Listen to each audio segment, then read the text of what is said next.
So, one question I get asked frequently in the comment section or messages from you guys on Instagram, which, sorry I don't answer them all, I just do not have the time of day, and through emails too, believe it or not, is how do you get into the fantasy genre? Where do you recommend I start? Things like that. And I've thought about this for a long time. I've honestly never answered someone who's asked this question because I didn't really know what the response should be because I think I did it wrong.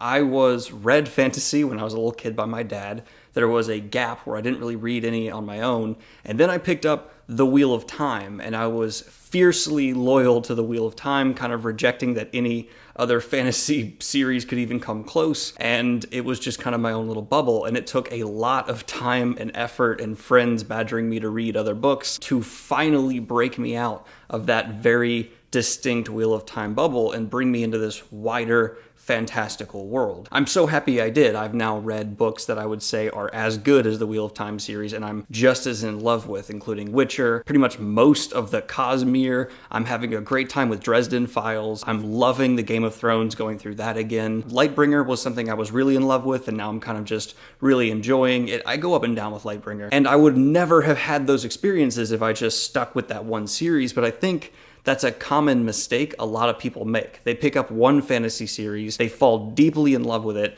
and they don't really read much else fantasy. They just get more and more deep into that one series. And I did that for Wheel of Time for about a decade. And I think the most common case of this you will see across the board is with Harry Potter. There are millions of people who have read Harry Potter and never read another fantasy book, which is too bad. Not because Harry Potter's not amazing, it is, but there are many other fantasy series similar to it or extremely different from it that are as good that these people would probably really enjoy. So what I want to do here is give a list, give a process of how I recommend getting into this extremely large, wonderful, fantastic genre that's filled with some of the best stories ever told. Now, my first piece of advice is not to just pick up any book. You'll probably be very disappointed.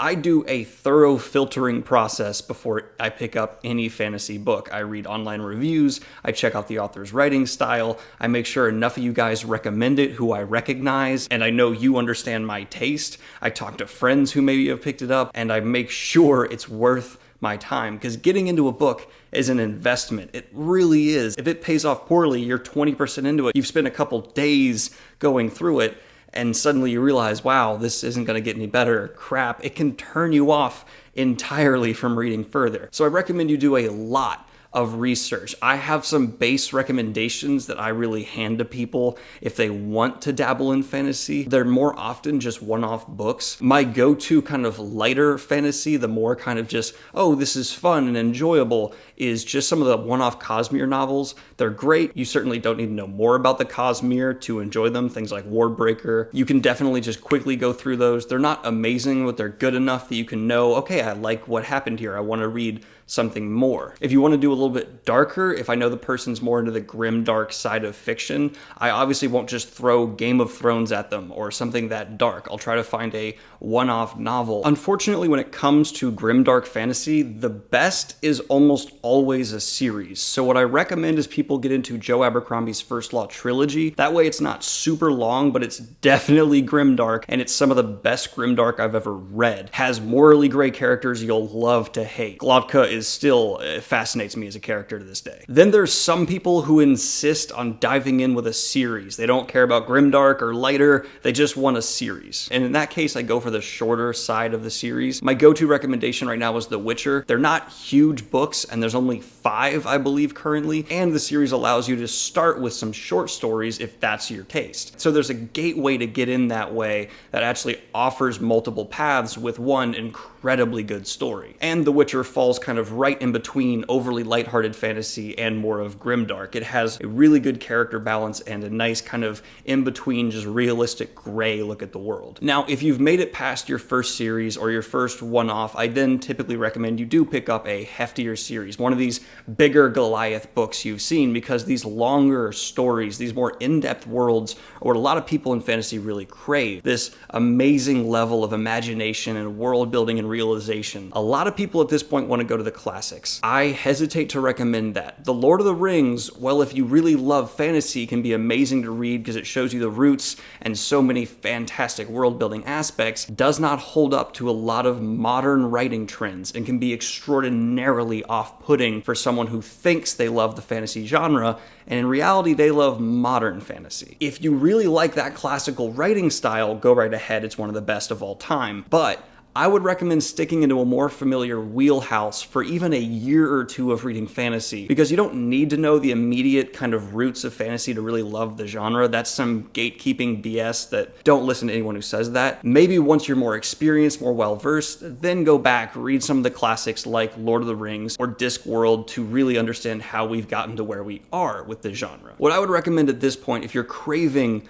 a bigger, more well-built world, don't pick up something quite as large as Wheel of Time yet. I know it's weird to hear me not recommending these Goliath series because I love them so much. I would just pick up one that stretches it a little bit more. Lightbringer, for example, is on its way to becoming one, but I think getting involved in a series that's currently being released, currently coming out, could really get you engaged. That way you can catch up and then have a break while the author works on the next book for you to read other series. So perhaps at this stage where you're kind of ready to really dive in, Stormlight is probably the way to go, or Lightbringer. Stormlight, if you're into the epic fantasy, amazing worlds, deep characters, thriving multiple plot lines, that's a way to go. I would go Lightbringer if you're looking for more of the political thriller aspect of it all. Stormlight certainly has it as well, but Lightbringer's heart of drama really comes from political maneuvering. Both of them have brilliant magic systems that, if that's your go-to, they'll satisfy that itch for you. From here, there's too much diversity and taste for me to really recommend something to people without really knowing who they are. If you love Chosen Ones, there's paths for you to go down. If you like kind of anti-heroes, there's a whole other subgenre. I can't just have a de facto go-to recommendation blanket across the board, but here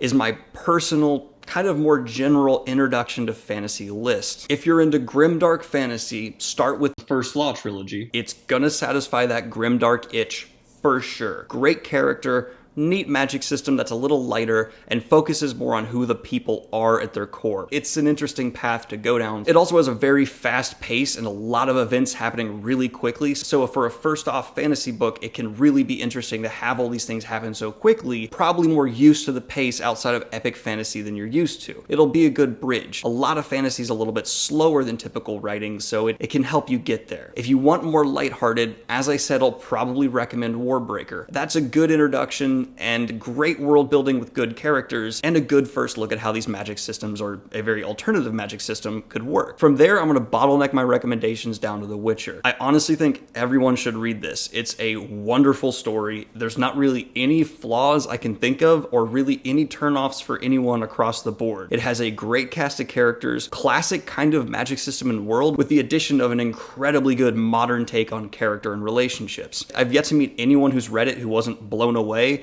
and it's something special, and there's still books coming out, so you can every now and then come back to this world if you fall in love with it. After that, I'll go ahead and say take on one of the Goliaths. Maybe go to Wheel of Time if you want something that's kind of half grimdark, half lighthearted, has amazing world building, the best magic system I've ever come across, and more of a typical fantasy trope-filled world, so you could really feel like you're reading that fantasy genre with great modern takes on a lot of those classic tropes and ideas. Or you can go completely against fantasy tropes and go into Game of Thrones. I do think this is a good divergence here for reading. If you like classic fantasy ideas, but you still crave that modern interpretation, there's really no better option than Wheel of Time. It was written by an author who loves fantasy but is very modern on his takes. Or you can go Game of Thrones. George R. R. Martin does not love classic fantasy. He writes against it almost every step of the way while still being in the fantasy genre. And it can be a great road to take for your development as a fantasy reader to see how it can be twisted in a way. In between books for Wheel of Time or Game of Thrones, I recommend picking up other series and kind of expanding and dabbling out. It's important not to get cornered like I was when I really started reading fantasy on my own. It'll kind of get you into this corner of feeling like you have to defend your series against everybody else. I was stuck in it for years. That's not the case. The fantasy genre is for everyone to enjoy. Don't let any gatekeepers try to tell you you have to read something. Don't let anyone tell you there's only one way to go. This is just my recommendation. And whatever you like is what you like. Whatever you enjoy is what you enjoy. Very often on my channel, I say this is the best, and anyone who says otherwise is wrong. I'm being hyperbolic to add personality to my channel. What this genre is about is finding something you love and experiencing it. Even though I don't like The Kingkiller Chronicles, I admit there's wonderful writing there, and that story does an incredible job of letting you have this ultimate wish fulfillment of riding through this character who does amazing things, and there's nothing wrong with that. It's just not my personal taste. I want to make it clear that I'm very often hyperbolic on my channel. That's just adding personality. Just listen to what I'm actually saying about the qualities of the book if you want to know my real opinions, but every now and then I had these jokes that clearly don't always come across, and I apologize for that. But overall, just read what you love. That's what this genre is about. There's no right or wrong. It's about escapism. That's really what these worlds are for. Escaping to a fantastical place where we can, as readers, enjoy these worlds in ways that reality doesn't allow us to. It sounds weird to say, but that's what this genre is based off of. I hope you guys liked this video. Let me know what you think of my recommendations, what you would recommend to people